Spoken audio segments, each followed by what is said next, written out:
what do you think does this number represent? Last year, I went back to my hometown, and one morning I was reading a newspaper, which is not very often, but I picked up the newspaper and started to read one of the articles, because I was very much surprised to read the headline of the article. And it said, SoftBank, one of the Japanese cell phone companies, dangles 1 million yen carrot for employees who join TOEIC 900 club, which means if they score 900 points or more on TOEIC, they can get paid 1 million yen bonus. Wow, that's great. With the rise of globalization, more and more Japanese companies are becoming international and promote the use of English even among the Japanese people at the expense of their native language. For example, many companies use TOEIC as job requirements and for promotion. Some of the companies started to use English as a common language in the companies, and the president of Rakuten announced, use English or you get fired. So English competence literally determines the access to the job, payment, promotion, and the future. Yes, there is a global demand of English in our country, but have you ever imagined that all Japanese people are talking to each other in English in their daily lives?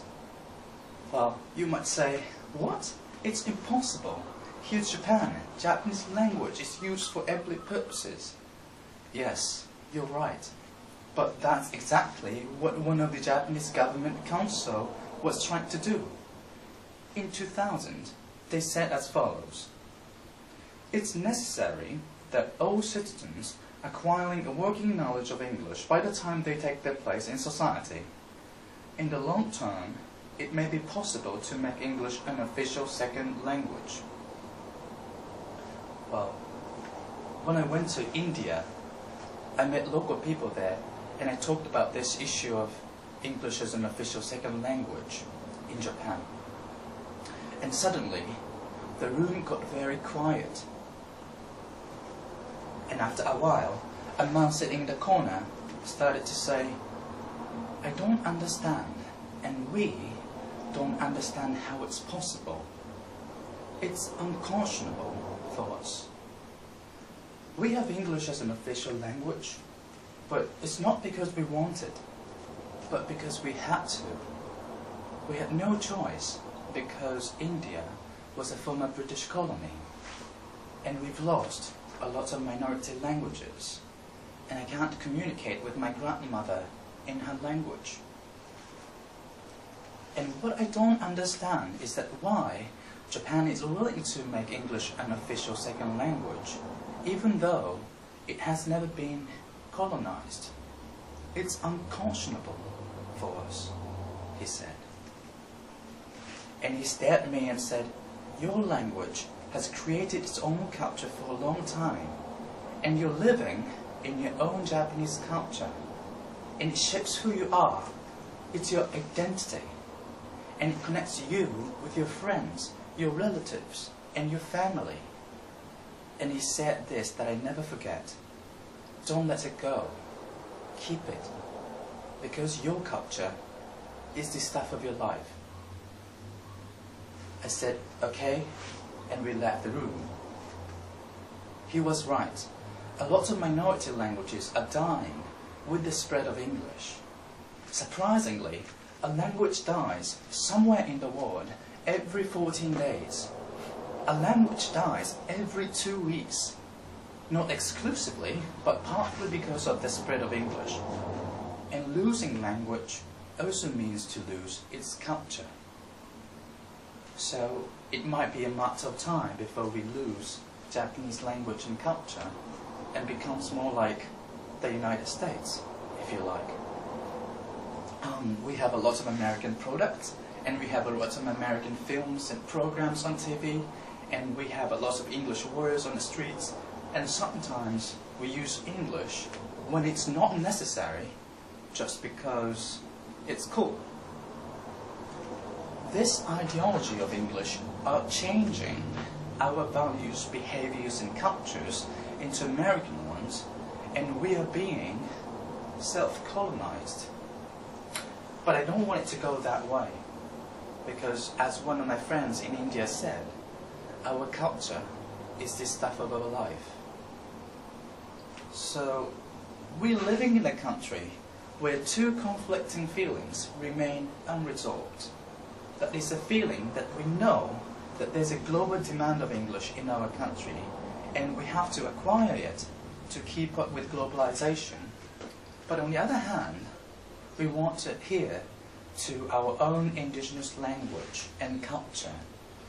And this ambivalent feeling must be reconciled, because it causes many problems. For example, if we stick to English, we might lose our linguistic and cultural identity.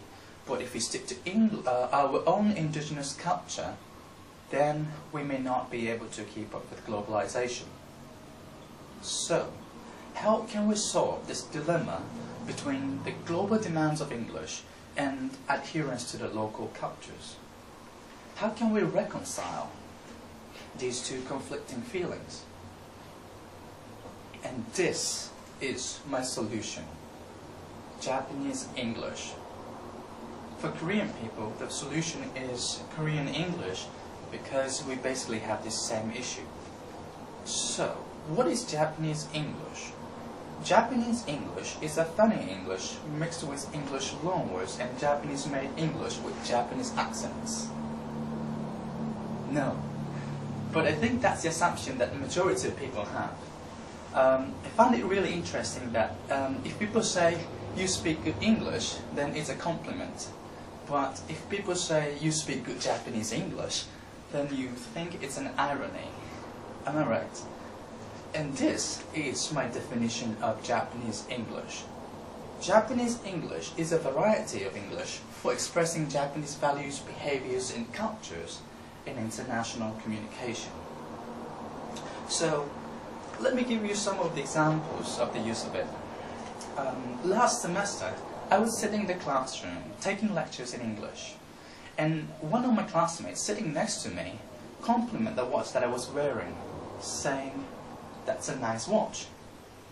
What would you say as a response to this compliment if you were put in this situation? Well, I said, "Thank you." And I think this is the response that most of you have come up with. That's a nice watch. Thank you. Because we learned that thank you is the most common in Western culture, and that's the one we should use if we speak English.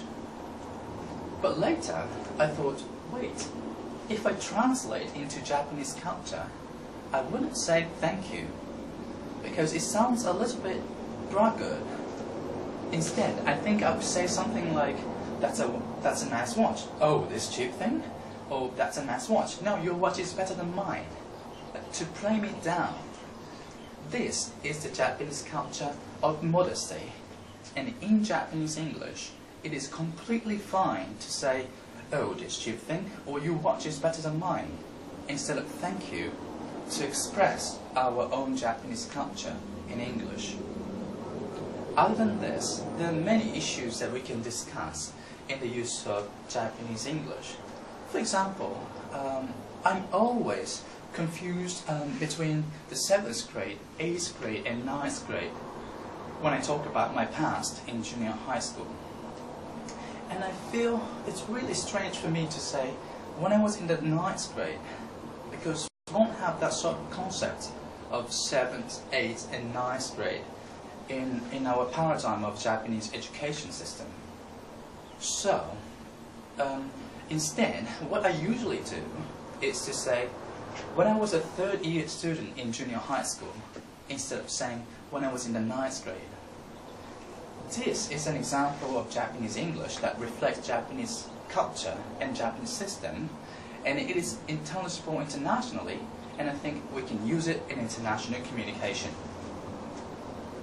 Another issue is, for example, why do we have to call each other by their first name instead of their family name when we speak English? We usually say our family name in Japanese culture, so it's psychologically painful for me And it's also considered to be rude if I call someone who is older than I just by their first name. In Japanese English, it's completely fine to call each other by their family name because it can show the Japanese culture of seniority. And other than that, there are many situations that we follow the Western culture norm without knowing it, just because we speak English at the expense of our Japanese culture. And that's why I believe we can and we should think and talk about Japanese English for expressing Japanese values, behaviors, and cultures. But I can hear people say, well, you know what you're saying, but nevertheless, we should use American English because it's a standard English. But if you look at the population speaking native varieties of English, you will notice that they're not the majority, they're quite the minority. With the spread of English, more than 80% of English users are non-native speakers. That's one of the reasons why English is an international language. People learn English not only because they have to communicate with native speakers, but mainly because they have to communicate with other non-native speakers in English. So in that sense, English was detached or denationalized from the Anglo-American culture, and it was also embedded or renationalized into the culture in which English is used for any English users, regardless of native speakers or non-native speakers, to express their own indigenous cultures. If you look at the world, there are many varieties of English used, such as Singaporean English, Malaysian English, Indian English, Chinese English, and all sorts of Englishes. And I read one of the researchers in Korea has been working on Korean English. And I think it's a time for us to work on Japanese English. By doing so, we get a lot of advantages. For example, it becomes much easier for the Japanese people to learn English because Japanese English is embedded into our culture, like the examples as I mentioned earlier.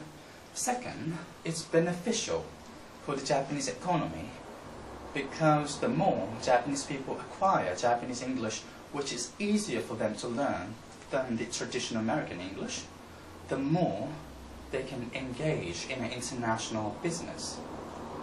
And most importantly, Japanese English enables us to use English while maintaining our indigenous values, behaviors, and cultures. But now, I can't help feeling that there's a tendency in Japan that we too much insist on English, like we have to speak English in this age of globalization. Well, it's fine, but we have to recognize that there's a more important things than that. That is our culture and our identity. And I think we should once again remind ourselves of the importance of Japanese culture and identity, and also what one of my friends in India said, don't let it go, keep it, because your culture is the stuff of your life. Thank you very much.